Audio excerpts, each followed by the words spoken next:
Pinilit. Ayan, marami na aksidente. Kagahaman sa pera. Conduct the coordination with the Puntabel Resort.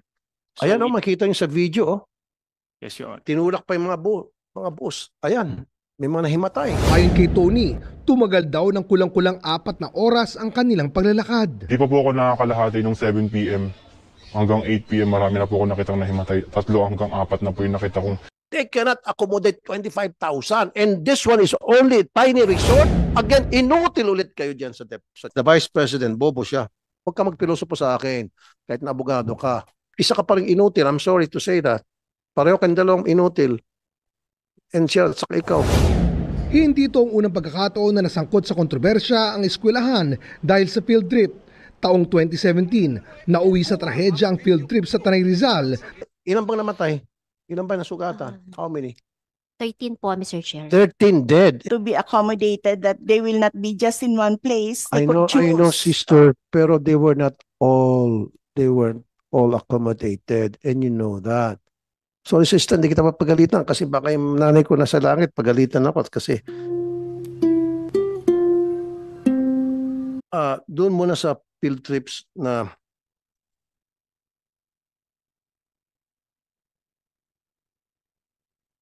go ahead po, Attorney Lourdes Pagayata. Okay, that's it. Magandang umaga po sa inyo, Honorable Senator. With due respect to the earlier statement coming from CHED regarding the February 2017 incident in Tanay, wala pong sanction na ibinigay ang CHED. Wala rin pong suspension after there was an investigation because at that time, I was then the counsel, I'm still the General Counsel of BestLink. I was the one who handled the case. So BestLink then was issued a show cause order, which it complied with. The school submitted a written explanation, complete with the attachments. And there was even a clarificatory hearing held February of 2017 before Executive Director Carmela Yadao Season. And what was the clarificatory hearing for, Attorney Pagayatan? Siya po ang Executive Director ng CHED, si Director Yadao Season. Before you continue, sorry, Ma'am, with your indulgence, no sanctions. Mr. Chair, if I may address, sabi nga po niya, sabi mo may sanction. Base po sabi niya wala. I am relying po doon po sa records po ng Commission and Bank, sa records po ng Commission and Bank Resolution po namin na nag-impose po ang CEB po namin ng sanction against sa institution. And can I have that document? Apo. Mr. Chair, okay lang po ba na soft copy po muna? Okay. Kasi sabi niya wala daw eh. Siya yung attorney ng BestLink. Apo. Legal Mr. counsel. Chair. Apo. Pero if 2000, nagkaroon po ito na, ito pala. Ito po pala, Mr. Chair, I have a copy of our resolution. Apo. Ano po ang sabi? Okay. Okay. Ano ang date ito? And then signed by whom? At that time po, yung mga commissioners po at that time, ang nag-sign po. Hindi po natanggap itong sanction? From the records of our BestLink, wala pong natanggap. Naku po. Wala po. So, di ba pag pinadala itong resolution, hard copy, di ba? Opo, tama po. And Mr. then Chair. dapat merong received copy? Yes po, Mr. Chair. So, hindi natanggap. So, pwede sila nagsisinungaling lang. Pero kung meron kayong received copy, then proof yun na nagsisinungaling sila. For now, we cannot say kung they're lying or not because we don't have that document that will prove that, in fact, they really did receive the resolution. Apo. Ipapatrace ko po ito, Mr. Chair. Papatrace pa lang. Sa records po. Alam mo na magkakaroon tayo ng hearing about this at ipapatrace mo pa lang. Isa ka pa rin inutil. I'm sorry to say that. Pareho kang dalawang inutil. And siya, saka ikaw, Executive Director. Apo. You know that we will be here. This is the reason why we're here today. And you don't have all these, the documents na kailangan malaman natin sa hearing na ito. Apo. Ipapatrace pa lang. Mr. Chair, kasi ngayon lang po lumalabas yung kanyang statement po na Hindi nga dapat, itong pinapakita mo ngayon, wala pang ang pirma eh. Oh, sana yung pupunta ka na rito, kumpleto. And you're an attorney. And you know, pag ikaw ay pumunta sa korte, baka na-bull out ka na ng judge, napagalitan ka ng judge. You should know better. Wala kang pirma. Kung meron kang kaso inilalaban, sasabihin ng judge, nasa ang pirma rito, panyero. Talo ka na. Napagalitan ka pa, napahiya ka. Sabi niya, wala siyang resolution. Pero kung meron kang receipt copy, pwede mo isupalpal sa kanila. Pabalik.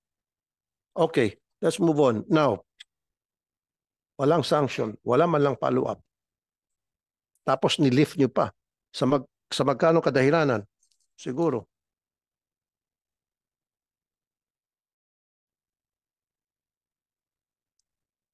And what was the reason why it was lifted? Across the board. Because the moratorium was for everybody. Across the board yun. That was in February 2017. And then December 2017, i-lift na natin. And what was the reason for that lifting? Sige, magbulungan pa more. Bulungan kayo. Alam niyo na magkakaroon tayo ng hearing tungkol dito. Mr. Chair, base po doon sa desisyon po ng CEB, impose a ban on such education activity be imposed in the said school for 1 school year po, Mr. Chair. Gaya po na sinasabi ko, ito po yung nakabase po sa guidelines namin that the sanction that we might impose at that time was a ban on the suspension of the campus activity for 1 school year po, Mr. Chair. Kaya po, ito po ang na-impose po. Kaya po yung lifting po na sinasabi po, it's more of an automatic, dahil po natapos na po yung sanction na 1 year po. Kaya po. Then you people said, are a bunch of stupid workers. Really? Sorry. So again, sorry for the word. You're a bunch of stupid kids. Para mga bata kayo. Bago nyo i-lift yung isang policy na pinalabas nyo, and the reason why nagpalabas kayo ng ganun klaseng policy at moratorium, stop muna out of school activities dahil nakita nyo na magulo, walang tamang sistema na para ma-ensure na maging maayos ang off-campus activities para sa welfare ng mga students. Especially itong sa 2017, may namatay, di ba? And then nilift mo. Sana, meron kayo mga sineset na guidelines. Nilift namin to, pero sa kondisyon, kayong lahat ng mga school, bago kayo mag-request sa amin ng off-campus activities, ano ang ginawa ninyo? Ano maipakita nyo sa amin na para hindi na maulit yung nangyari sa best link na maraming namatay?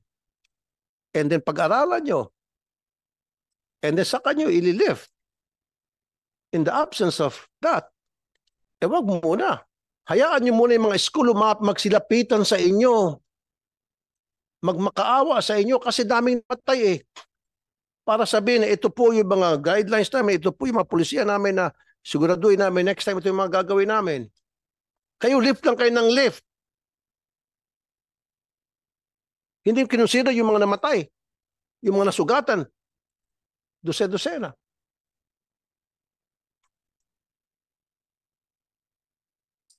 Diba?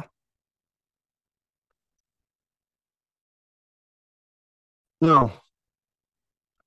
Itong nangyari recently.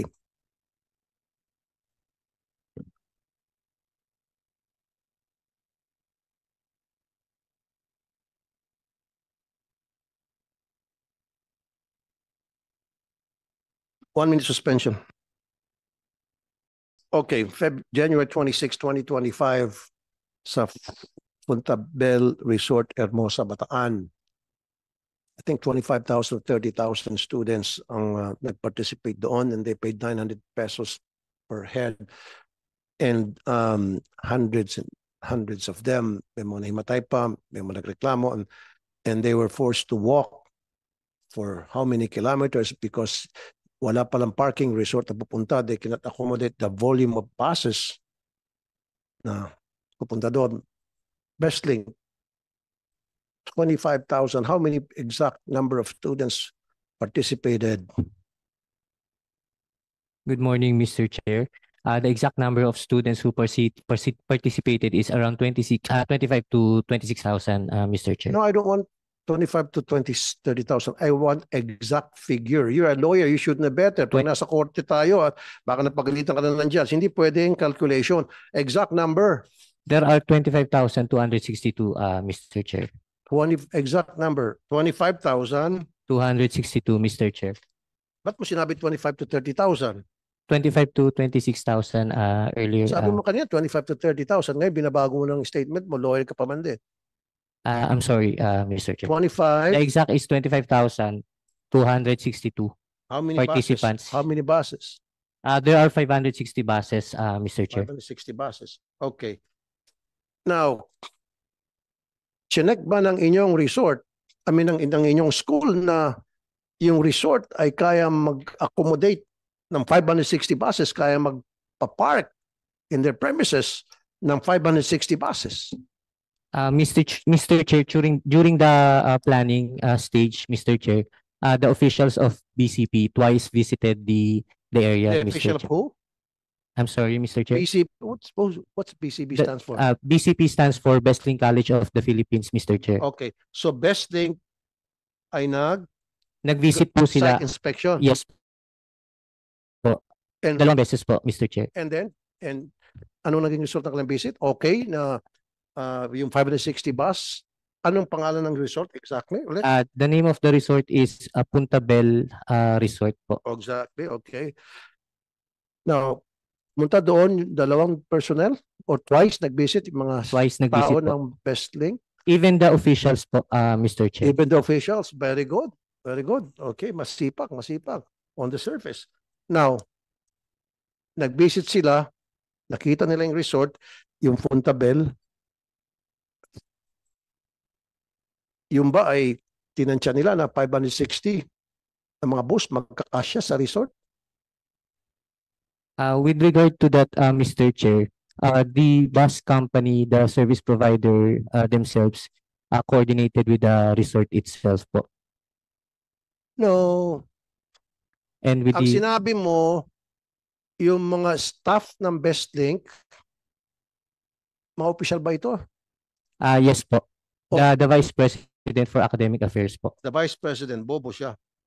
BP pa man din for Academic Affairs. Kasi galing naman ito sa iyo, hindi naman galing sa akin. Kaya that's why I called 8080 dahil I'll tell you, explain to you and self-explanatory kung bakit ko siya natawag ng ganon. Alam niya na 25,000 or to 30,000. Siguro at that time, rough estimate. But the population of the students of Bestlink abot ata is 30,000 something, right? 40,000, 40. Mr. Chair.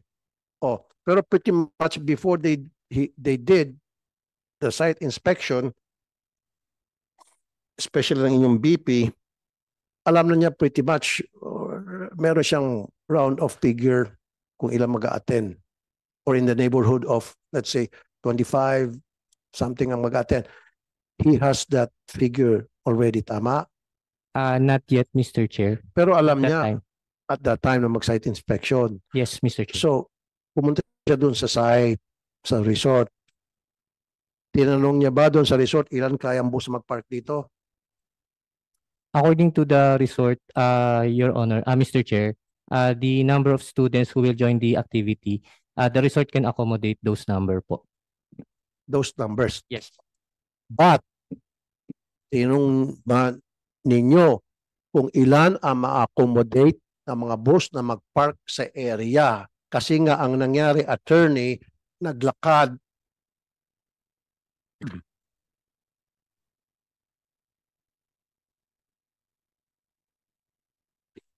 naglakad, stop, don't interrupt me please. Naglakad ang mga estudyante ng ilang kilometro dahil nga hindi kaya ma-accommodate yung number of passes sa area or at least man lang malapit sa area. At marami sa kanilang nahimatay, nagsuka and all. You follow me? Go Mr. ahead. Chair. You want to speak? Mr. Chair, good morning. And identify yourself, sir. Yes, Your Honor. I'm Attorney Paul Anthony Tacorda. I'm the legal officer of Wildcat Travel what? and Tours. Wildcat Travel and Tours, Your The Honor. agency Yes, that was hired by Bestlink. yes, Your Honor, because there were three agencies hired to provide for the logistical requirements. Okay. Specifically for us, Your Honor, we were anointed to conduct the coordination with the Punta Bell Resort. So Ayan, it- makita niyo sa video, oh. yes, Your Honor. Tinulak pa yung mga bus. Ayan, may mga nahimatay. You see that? Kayo dyan sa CHED.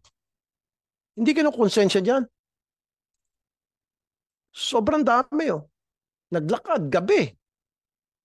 Anong feeling nyo kung mga anak nyo mga yan? Go ahead po, Attorney Tacorda. Your Honor, just to elaborate on what the legal counsel for BCP stated earlier, around November to December, Your Honor, specifically third week of November, my client, Your Honor, already visited Punta Bell Resort, the proposed site. But there were also other suggestions on where the 23rd foundation day of the school would be conducted.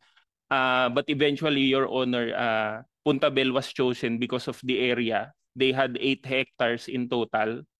And we were assured of cooperation of the local government unit of Hermosa, 8 Bataan. hectares, 25,000. Hindi na accommodate lahat. Mga estudyante. Pagdating nung araw nung excursion, hindi. Kulang mga cottages. Kulang yung mga kwarto.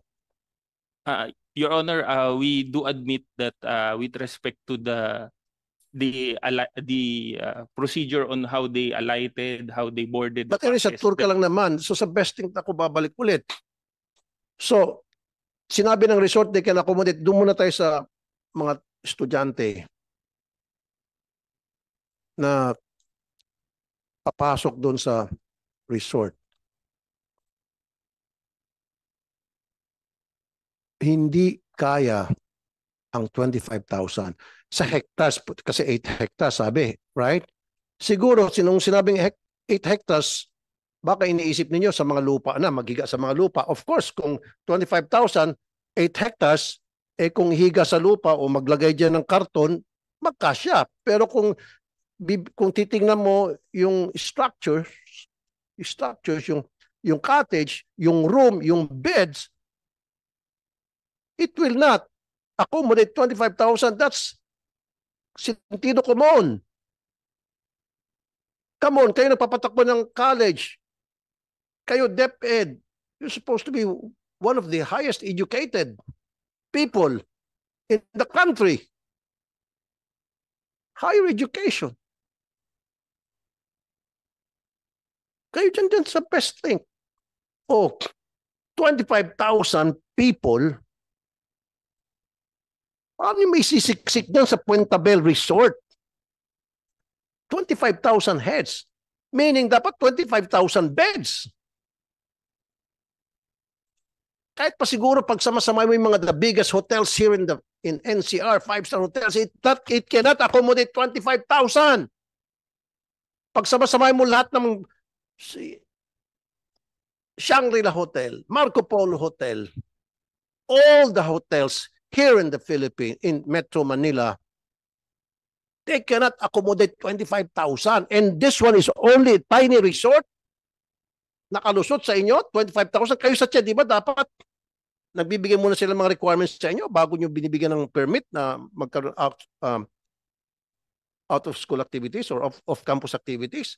Dumadaan muna sa inyo. Wala pa lang sa inyo nag-monitor na to make sure na itong 25,000 students na pupunta sa resort for the off-campus activities, kaya ma-accommodate ito. Itong number na ito. But you didn't do that. Again, inutil ulit kayo dyan sa CHED.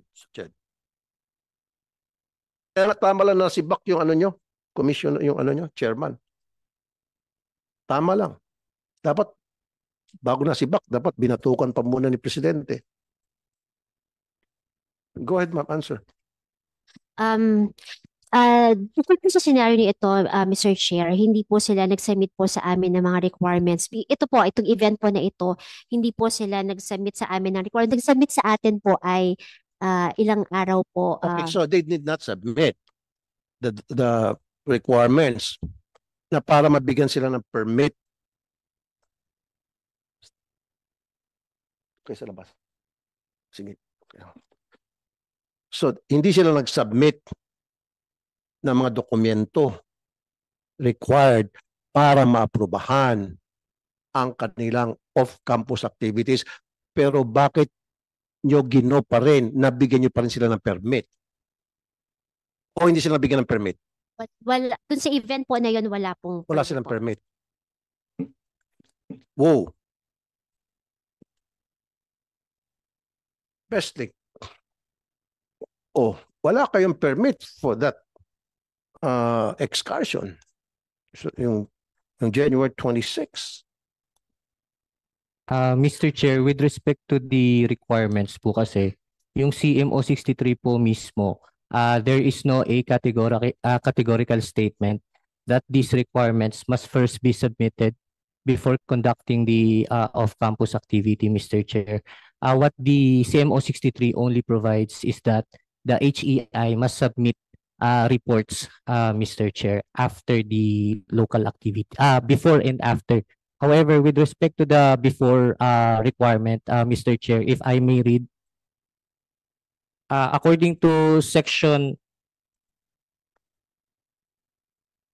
11.2 of CMO 63, submission of reports, the HEIs shall submit the following comprehensive reports in compliance with the CMO.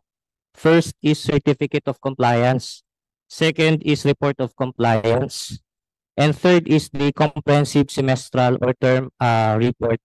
With regard to the submission of reports, as far as the non-curricular activities are concerned, the HEI are exempted from submitting reports, Mr. Chair. Who's exempted?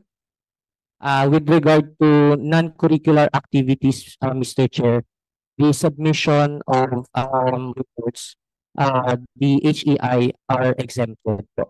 Submit po. Ano HEI? Itong best thing? The HEI in general, Mr. Chair, Do not use the acronym dito. higher education institution, the best link here, Mr. Chair. Don't use acronym. My anymore, hindi apologies, famous, Mr. Chair. Okay? So bakit ganon ang pulisya ninyo? So pwede pala sila kahit na hindi na mag-submit ng mga dokumento para ipakita sa inyo na capable sila na mag-handle ng off-campus activities with these numbers of students and they will be well accommodated pagdating doon sa lugar, etc. Wala kayong ganong requirement pala, wala sa inyong polisiya. Apa. Mr. Chair, explain ko lang po. During that time po, na nilabas po namin itong CMO number 63 series of 2017 po namin, nag-distinguish po kami between curricular and non-curricular. Bakit po kami nag-distinguish po during that time? Marami po kasing mga activities na gaya po ng mga sports competition na nakakategorize po sa non-curricular activities. Very often po kasi na nagko-conduct po ng activities ang mga eskwelahan po natin o mga schools po natin na mga non-curricular. Kaya at that time po, kinategorize po talaga sa curricular at non-curricular activities. Pero let me just correct po kasi medyo na-mix up po. Pag curricular po, kailangan naman po talagang mag-submit po ng mga requirements po sa amin. Yung non-curricular po, yung sinasabi po niya, may mga responsibilidad So yung po. non-curricular na yung off-campus activities, kahit na sabihin, ito ay kasama sa grading system, ito ay kasama doon sa pagbibigyan namin sa inyo ng grade, kailangan umattend kayo. So that's also considered as non-curricular? Opo, yung non-curricular po, Mr. Chair, ay hindi po part po ng curriculum po nila. Okay. Opo. Kaya naman po, binigyan po ng mas flexibility at that time po ang mga ating mga eskwelahan para kung gusto po nilang umattend po sa mga activities, mga sports competition, ay mas madali po sila nakaka-attend. Pero po, hindi Mr. nyo Chair. po na-anticipate na baka magkakaroon problema kung naging flexible o lax pagdating sa off-campus activities, kasama po doon yung pag-excursion at pag-rent ng mga resort para tumira mga estudyante. Hindi nyo po nakita yon? Apo, Mr. Chair, ang talaga pong prinsipyo po talaga na sinasabi po namin sa mga eskwelahan ay yung safety and welfare of the students. Even if they will attend or conduct non-curricular activities, kailangan pa rin po na primary consideration nila ay safety and welfare of the students, which we give po sa ating mga institusyon. Kaya naman po talagang responsibilidad po talaga nila na tingnan pa rin po yun, whether curricular or non-curricular. Doon po siguro sa parte po na yun, Mr. Chair, na nagkaroon ng flexibility sa non-curricular activities. Kaya nga po, isa na rin po sa binigay po na direktiba po ng komisyon ng aming CEB ay tingnan po ulit ang aming guidelines para sa ganun po ay makorek na po namin itong mga sitwasyon po na ito na may mga naging pag-aabuso na rin po sa aming guidelines at sa binigay po namin na flexibility for non-curricular activities. Dapat, bago kayo gumawa ng isang policy, pinag-aaralan nyo po. Matatalino dapat kayo dyan eh. Diba? Mga matataas ang pinag-aaralan. Diba? Ba't hindi nyo nagagamit? Now, Westlink, 25,000 alam nyo na pupunta mga estudyante doon sa resort at nagkaroon kayo ng site inspection. Ba? Sabi mo. O, binilang nyo ba kung ilan yung tinanong nyo ba doon sa resort? Ilang kama meron kayo rito? Ilang cottage meron kayo? Dapat tinanong ni Vice President yan. Anong pangalan ng VP nyo? Dr. Charlie Carino po. Dr. Charlie Carino po. Carino? Oh. Mr. Chair, with respect to the land area, Mr. Chair, it was also raised during the clarificatory before the CHED po, last February 7. I believe it is around 16 hectares po. Regardless, kahit sabihin natin 1 million hectares na rin para wala tayong pag-usapan sa land area, okay? Now, huwag ka magpilosopo sa akin kahit na abogado ka. Ang pag-uusapan natin, yung kwarto at kama na kaya mag-accommodate ng 25,000. Of course, ilang hectares sabi mo? I believe around 16 hectares. 16 hectares, okay. Kung 16 hectares, 25,000, siguro side by side, higa sa lupa, mga estudyante, pwede. Pwede siguro. Pero ang pag-uusapan natin, sentido common, kung yung 25,000, kaya ba mag-accommodate ng resort because how many beds do they have? So dapat ang una yung tinanong, ilang kama ba meron kayo rito? Pag sinabi, ang kama lang namin dito is 1,000 lang, di huwag na kayong matuloy doon. Hanap kayo ng resort na kayo mag-accommodate ng 25,000. Pero I don't think there's a resort here in the Philippines that can accommodate 25,000 people. I don't think so. Di ba? Pero sa katakawan sa pera ng eskwelahan na yan, pinilit. Ayan, marami na aksidente. Kagahaman sa pera. Dahil alam ko ata, nagpapatayo ata yung Westlink ng eskwelahan, another school sa Novaliches. Kaya siguro kukunin ng pondo dyan sa pagpapa-excursion left and right. Regardless kahit na putting the students' lives in danger. O sige, humirit ka pa po. Bakit nasaan dito yung ano nyo, presidente nyo ng Westlink? Mr. Chair, the event that happened in Puntabel is a one-day event po.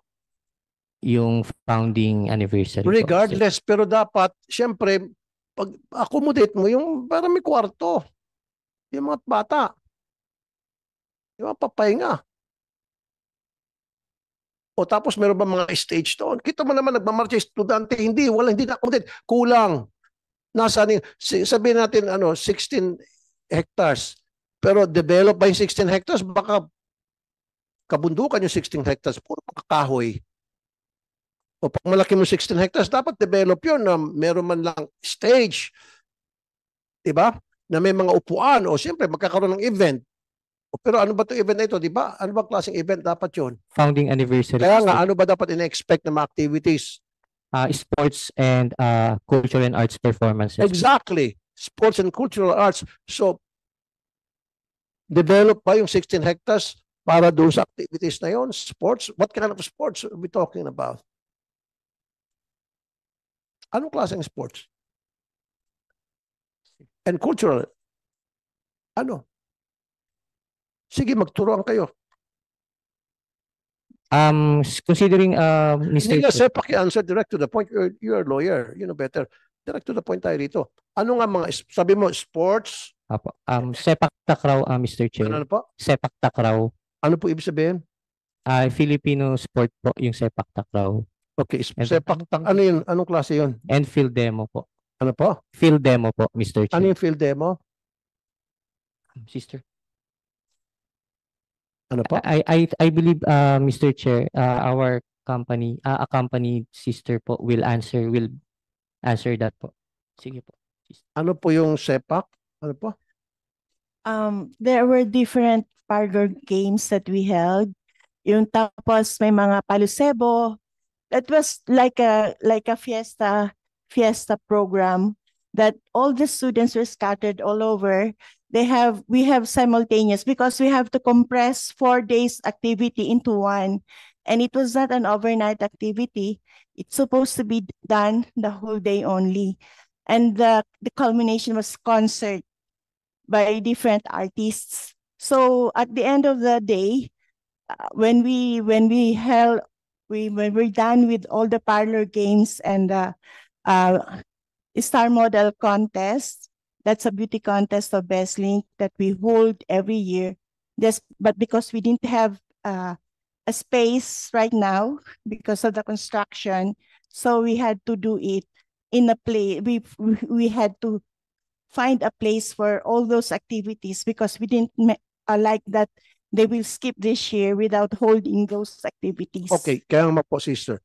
Now, sana man lang yung nag-inspect dun sa site, itong si Dr. Charlie Carino, tingnan niya na meron bang stadium dito na para ma-accommodate yung 25,000 mga spectators na from among themselves, mga estudyante, and then meron bang mga upuan?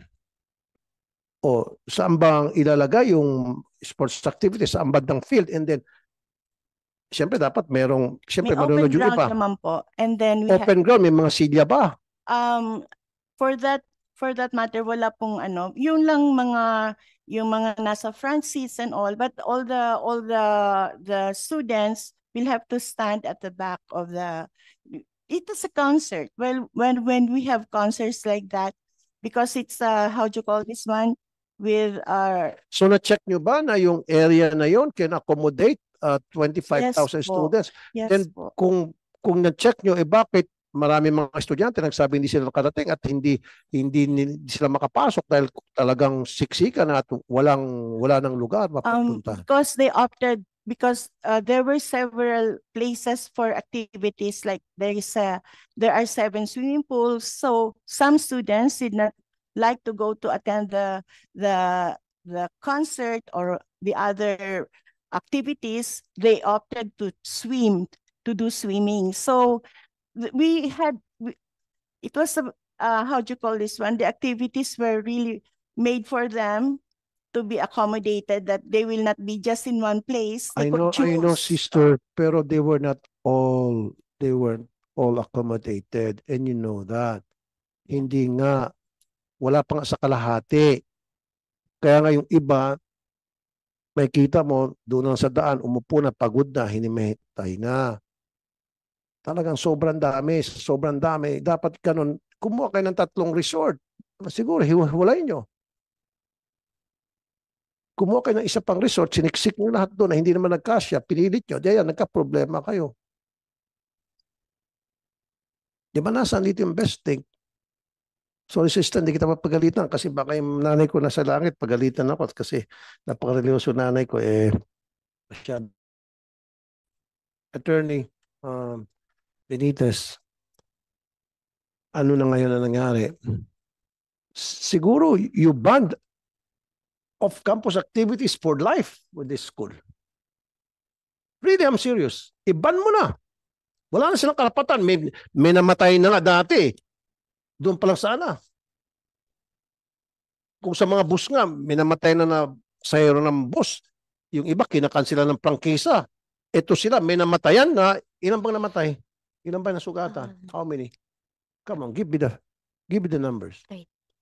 13 po, Mr. Chair. 13 dead and how many injured? 59 po yung students, Mr. Chair. 13 po and one staff who died po. O, kita mo? May mga namatay. Sana perpetual disqualification from being allowed na magkaroon ng off-campus activities.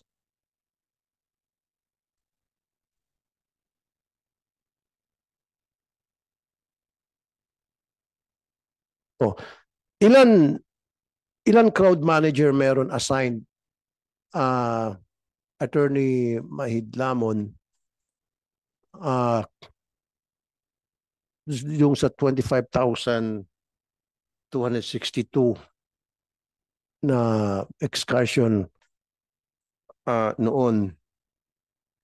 Mr. Chair, as per emergency preparedness plan or contingency plan, these are the assigned po. No, pakitanong lang.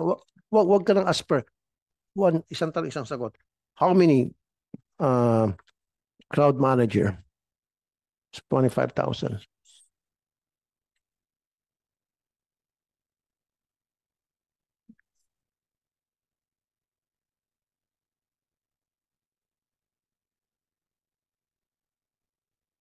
There are around 20, Mr. Chair.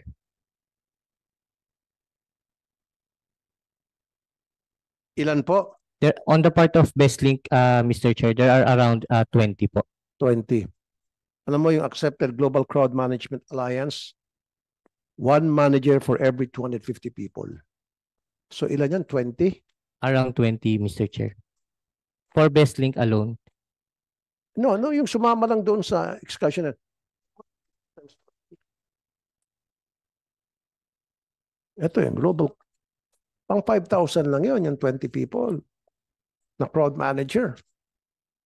From now on, Shed, make sure maano natin to. May sa katuparan to. Ma-adapt to. That at least one manager for 250 crowd. Or mas maganda pa kung mas marami. Mas dagdag pa kung gawin natin 200 per 250, mas maganda pa. I-set natin yung bar higher. Mr. Chair, actually po sa curricular po namin, mas mataas pa po ang nilagay po namin na ratio po. Although yun nga po, admittedly, that's for curricular. We will implement po, we will put into our guidelines po yung minention po ninyo na crowd control when it comes to non-curricular activities as well, Mr. Chair. Yes. Now,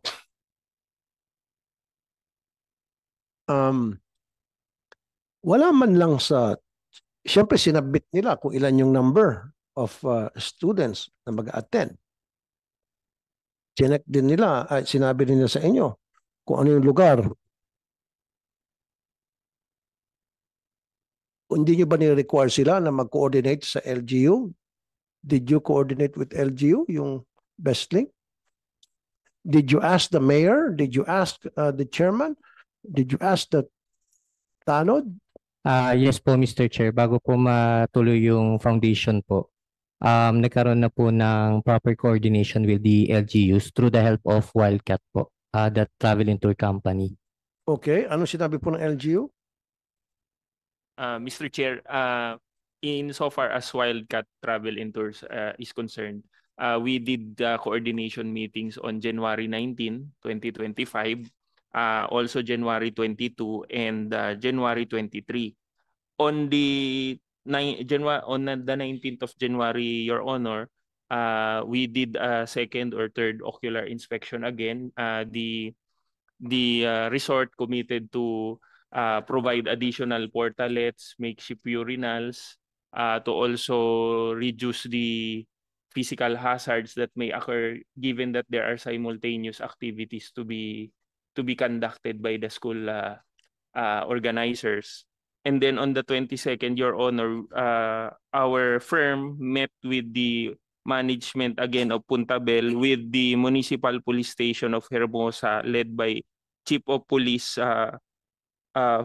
Fuy Pangan Jr. and then Punong Barangay Roberto Rosal of Barangay Mabiga, Hermosa, Bataan. Okay. In the following day, Your Honor, we met with the officials from the local government unit, particularly the Bureau of Fire, the Rural Health, and their engineering office, Your Honor. So in that case, gumawa kayo ng many preparations for that event and gumawa kayo ng several site inspections, right? Yes, Your Honor, and also Yes. the traffic management. And the traffic So, management, where the correct? Pero buses- siguro kayong last minute assessment sa Yes, Your- situation. Very good. Perfect. Excellent. Pero ba't nagka-problema pa rin? Your Honor, albeit this is in retrospect, and Ano po? this is in retrospect. This Your is? Honor. Your Honor, what I mean is always when we look back, we see what the errors are completely. But at the time they did the assessment, they may have overlooked this matter, Your Honor, because as to the configuration on how you will get to the resort, Your Honor, we will be passing through barangay roads, two barangay roads. One is an access road leading to the Kaya nga, so dapat So that- kasama dun sa ginawa niyong site inspection, dapat kasama dun sa ginawa niyong last minute assessment, dapat kasama dun sa, sabi niyo, ilang beses kayo pumunta doon at nakipag-connect kung sino-sino mga Poncio Pilato, police, mayor, chairman, etc. O kasama na dapat yun. Hindi man lang nasa pool yun, nahuli yun ng mga taong mga nakausap niyo. Na hindi man na sinabihan kayo or baka nasabi sa inyo pero sinadya niyong i-overlook na hindi ma-accommodate because of the barangay road, because of the side streets. Diba? The 500 buses is not going to accommodate. In addition, Your Honor, if I may, there were also lapses admittedly on the crowd control because many students after some of the activities were concluded, they already rushed outside of the resort premises looking for their buses. So the 143 coordinators, Your Honor, and alongside the barangay personnel were overwhelmed when the students already... Exactly, but you should have anticipated that. Kasi sabi ko, pailang beses kayo gumawa ng site inspection, pailang beses kayo nakipag-court kung kanina mga otoridad doon, at ilang beses yung pinag-usapan ito. O, bago sa actual na, the day of the activities. Di ba? O, so ngayon sasabihin niyo maraming lapses. Kaya nga, Ched, I want perpetual na disqualification dito sa besting ibigay mo from conducting off-campus non-curricular activities. Mga excursion, wag na. Stop na. Dalawa na nakatap sa pool na Una, maraming namatay. Ngayon, maraming nahimatay. Ano sa susunod? And are we allow them to let it happen again? Ganun-ganun na lang. At the expense of the students while the school is making tons and tons of money and then magpapatayo ng mga ibang pang branches ng mga eskwelahan nila. At ang mga estudyante ang kinakawawa in the process. Go ahead po. Mr. Chair, last week po we have issued the resolution to BestLink. Ito po ang resolution po ng Commission aside po doon sa downgrading of their authority ay naglagay din po kami ng penalty na suspension to conduct local off-campus activities, both curricular and non-curricular, effective immediately po upon receipt of the notice. Suspension and then after a few months, ililift nyo rin lang. No. Hindi na, wala naman pong nakalagay po. Mr. Pero what guarantee can you give me that it will not be lifted a month or so from now? Come on, nagawa nyo na before mag-lift, magagawa nyo ulit yan. Pero dapat kung meron kayong resolution banning entirely, forever, from them conducting an off-campus activity, special excursion sa mga resort. Bilang penalty, sabi ko kasi kanina, ma'am, kung sa mga bus nga may namatay, kinakancel na agad yung prangkisa nila. Ito, may namatay, wala lang kayo. Naulit pa, wala lang kayo. Suspension lang. Come on. Come on. If Your Honor, if I may, Your Honor, pwede po bang magsalita? Pero bago niyan, sige. O, sagutin mo muna, bakit di silang bigyan ng sanction? Pero sabi mo pala may sanction kaya hindi na-receive. So, okay na tayo doon. So, but, balikan mo, gusto ko accountability rito eh. Sino ang nagpadala? You came up with a resolution for the sanction, and yet they said they did not receive. Na sino yung taong responsible para ipabot yung sanction dahil gusto ko yan masibak. Malaking kasalanan niya. I want his or her name and I want get rid of that puppy. Really. Yes, Mr. Chair. Dapat may accountability from now on. Kaya nga nasibak yung chairman ninyo siguro dahil dyan. Dahil mahina kayo. Right? Go ahead, Attorney Pagayatan. Yes, good morning po again. Tungkol po doon sa resolution na sinasabi nila after the 2017 event, wala po talagang natanggap ang BestLink as latest checked by myself. Friday po wala po talaga. Wala silang natanggap. Opo, at saka if I may allow to state further, Your Honor, yung po kasing 2017, February 20, 2017 to be exact, was a curricular-based activity of the students. Your leadership training activity for 3 days. It was in accordance with the National curricular pero Service- off-campus. Off-campus pa rin. Opo, Okay. This is curricular based, while this one, the founding anniversary, is non-curricular. Yun po kasi, alam nyo, in compliance with the NSTP law, National Service Training Program of 2001, under which there are 3 program components. They are OTC, the literary. Ano yung sabihin po ng OTC? Come on, please do not use acronym. Don't use acronym na hindi familiar. Opo. Pwede po ba kasi... sabihin niyo na po anong isabihin ng OTC. Reserve Officers Training Course. ROTC. ROTC. Sabi mo kasi OTC lang eh. Sige. OTC. Alright. Tapos, mayroon hong Civil Welfare Training Service at saka mayroon ding Literacy Training Service. Okay. Ito pong trip sa Tanay noong February 2017 was under the Civil Welfare Training Service. It was a leadership training activity for first-year students of BestLink College of the Philippines.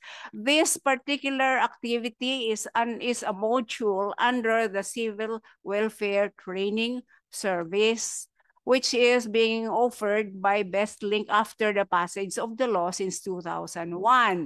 So ito po ay prerequisite for graduation for all students. Kaya they are required to undergo 2 semesters of any of these program components of the National Service Training Program.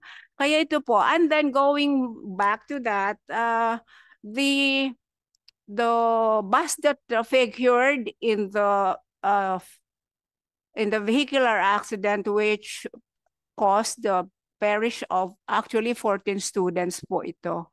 I know it for a fact because I was the one who handled it, and including the driver. There are cases already filed, and in one of the cases where one of the plaintiffs is the student assistant, in which was one of the passenger who was one of the passengers of the bus which figured in the tragic incident. The court, it reached the Court of Appeals, and the BestLink College of the Philippines has not been declared negligent because of that. Because that bus was a substitute bus. The original number of units requisitioned by the school from Harana Bus, which was one of its service providers at the time, siyam lang po Ngayon, yung siyam, nakaalis na po yung 7, may natitira, 6 pala, may natitira pang 3. Yun sa 3 naiwan sa Bestlink College premises ay hindi nakaalis yung isa agad-agad dahil mayroon pang isang hinihintay. Pero biglang dumating itong substitute bus from Panda, which was hired or subcontracted by Harana Bus. Kasi Harana lang bus lang po yung kausap ng Bestlink eh. Itong Panda Bus, hindi po kumuha ng consent ang Harana na sila ay mag-field ng Panda Bus. In fact, yung mga estudyante na nakasakay na doon sa Harana Bus na supposed to leave or depart for its destination in Tanay, Sacramento Adventure Camp, paalis na maybe a few minutes before the Panda Bus arrived. Ang sinabi po nung pinaka-foreman o pinaka-supervisor na driver ng Harana Bus doon sa executive director ng NSTP ng Bestlink ay kailangan daw yung Harana Bus ay umuwi sa kanilang base, bumalik sa kanilang base because it Haba na explanation nyo. for another Ma'am, explanation. Sorry. Sobrang haba na explanation mo. Opo. In 30 minutes, meron pang gagamit ng room na ito. So, ano nangyari? Ba't nagka-aksidente? Na-aksidente po kasi it was found out per police investigation that it was human error. It was the negligence of the driver which caused the accident, the incident. Ganun po. May na po. Nakalagay po yun sa kanyang investigation report. It was human error on the part of the driver. That is why Bestlink was not pronounced negligent by even the Court of Appeals. The Court of Appeals has already dismissed the complaint of one of the plaintiffs pending before it. Wala pong negligence ang Bestlink. Kaya ko po alam yun kasi ako po ang legal counsel na humawak po nitong kaso. So, thank you very much for listening, Your Honor, kasi kailangan ho maklarify yan. Yes, I know. Thank you. But anyway, kaya ka nagpalabas ng resolution addressing the issue at para makapag-usap kayo ng Bestlink, maiwasan itong ganitong klaseng insidente at hindi naman natanggap ng Bestlink. Opo. Mr. Chair, yung mga sinabi po ni attorney, kaya po nung nagkaroon po ng guidelines po, panibagong guidelines po ang komisyon ng 2017, ito po yung in-address po namin. Kaya po sinasabi po niya, kaya po nare-require na po namin sa guidelines po namin na magko-conduct ng curricular activities ay dapat may making sure na may insurance para kung sakaling magkaroon ng aksidente nga ay may insurance po at gayon din naman po ay yung franchisee kasi po yun din po ang nangyari po doon sa Bestlink the So, ibig first sabihin one. walang insurance yung bus company? Ito po yung mga nilabas po namin na polisiya para po yung mga na-encounter po namin na problema during that time po will be somehow remedied po or kumbaga na-flag na po Gaya po na sinabi nyo, pinag-aaralan naman po namin sa commission po yung mga polisiya po. Nung ito po ang naging sitwasyon at mga Okay, naging problema.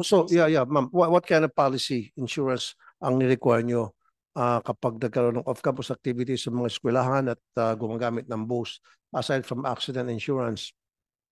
Wala Apo. pa insurance dahil sa na-inconvenience ng mga estudyante at the insurance has to pay something doon sa abalan sa mga estudyante, naghirap yung mga estudyante, nagtulak pa yung mga estudyante ng bus.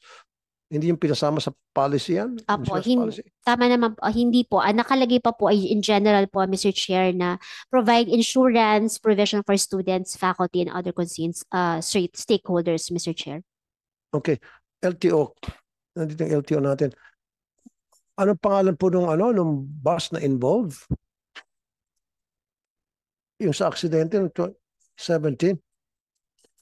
Panda Bus po, yung Panda Bus. LTO. Wala na po. Ang alam ko po, sabi po sa LTFRB, suspended pa rin hanggang ngayon because of that. They failed to ensure that the bus was roadworthy at that time.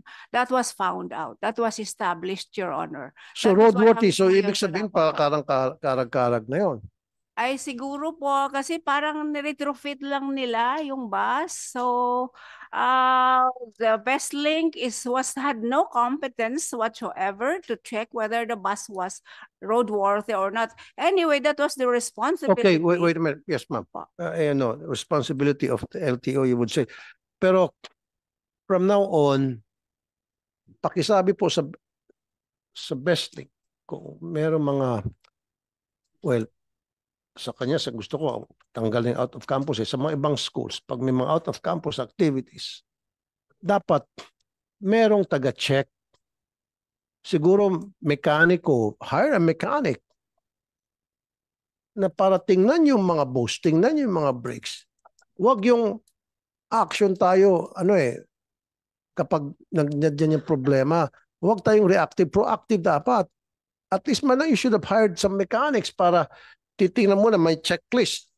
Okay ba yung hingin doon sa driver ng bus? Kailan ba ito huling nag-change oil? Kailan ba pinalitan ng huling palit ng brake? Yung tire ba nito? Tire pressure, okay lang ba? Isa-isa yung mga bus you check-in. Make that a policy. I mean, lagay niyo po sa resolution, that should be a policy sa ibang eskwela. Pag nagkaroon ng excursion, whether that nagkaroon ng off-campus, whether that is curriculum or non-curriculum activities. I-require yun. Kung gagamit sila ng mga vehicles, ensure na yung vehicles ay roadworthy. Galing mismo sa kanila, hindi pala roadworthy yung bus na yun. So ano nangyari doon LTO? So hanggang ngayon, ano pa rin sila? Sabi ng LTFRB daw, LTFRB is here? Meron? Yes, sir, online. LTFRB, Yes, sir. Lumer Bernabe, itong Panda Coach Tours and Transport Incorporated, Yes, sir. what is the status? Sir, as of now, sir, the latest, sir, was we issued the cancellation and revocation of the franchises of the 19 units of Panda Bus and Tourist Transport. Very good. Thank you. And give me a document Yes, sir. to prove what you're saying. Talagang na-cancel na yan. Opo, sir, opo. Okay. So, doon po sa ginawa niyo investigation, human error which is nawala ng brakes.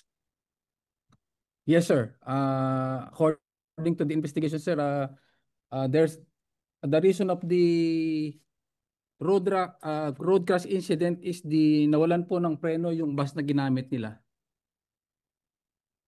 Kaya nga, yan ang sinasabi ko sa inyo sa mga hearing natin, di ba? Kayo dyan sa LTFRB, gumagawa dapat kayo ng inspeksyon sa mga public transportation buses to ensure na sila ay roadworthy. Ang ginagawa nyo lang yan tuwing Holy Week at kasama isang katerbang batalyon na media para magpakita na pogi kayo. Pero pag walang mga occasion, walang mga hindi piyesta pa tayo, walang mga holidays, wala kayo. Kaya nga, next time, kung gumagawa lang ng inspection yung mga yung mga inspector ninyo para ma-ensure na talagang yung mga bus na yun sumusunod sa patakaran sa pagdating sa road safety, na tama yung nilang maintenance, brakes, etc. Wala sana naman namamatay. Katamaran niyo. But anyway, so wala na, canceled na. I would like to acknowledge the presence of Senator and later on will be Mayor Makati Nancy Binay. Senator Binay, magandang umaga po at salamat po sa pagdalo. At you have an opening statement, Senator? Na naman po, Chair. Magandang umaga lang po sa lahat ng ating bisita ngayong umaga. Thank you, Senator Binay. Thank you so much. Now we have a quorum. Thank you. Oh, okay. So, canceled na po yun. Revoked na yung niya, yung permit niya o prangkisa niya. Okay.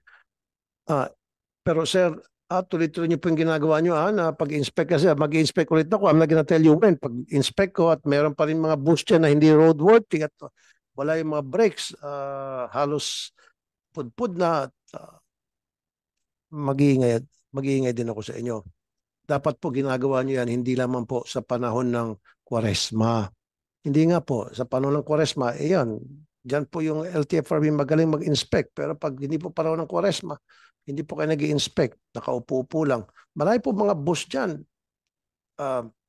nagkaka-aksidente dahil nawawalan ng preno, human error. And I don't want that to happen again. Trust me. And I know Vince, your new secretary, iba siyang mag-isip. Halos pareho kami. Pag may nakita siya naging kapabayad, sinisibak niya. And I would like to see more of that. Pag merong ulit na aksidente, listen, what's your, ano dyan sa LTFRB, sir? Ano po yung katukulan? Ako po yung executive director. Yes, Okay. sir. Kaya nga, sir, let's make a deal. Hindi nga po. Kapag merong isang bus na nawala ng preno dahil human error, nawala ng preno at may mga namatay, ano po maganda sa mga gawin sa mga inspektor niya? Sibakin natin. Yes, sir. Yes, sir. So sibak. Doon sa nangyari sa Panda, hindi ba nasibak yung inspector na naka-assign doon sa area kung saan naka-register itong Panda transport? Sir, I will check on the record po. I will check on the record. But with that instruction of the good senator, sir, we will make the necessary action on the implication. If there will be an incident that will happen in the road crash incident that causes roadworthiness of the buses, will be there will be an action that will immediately be taken by this by the board, sir.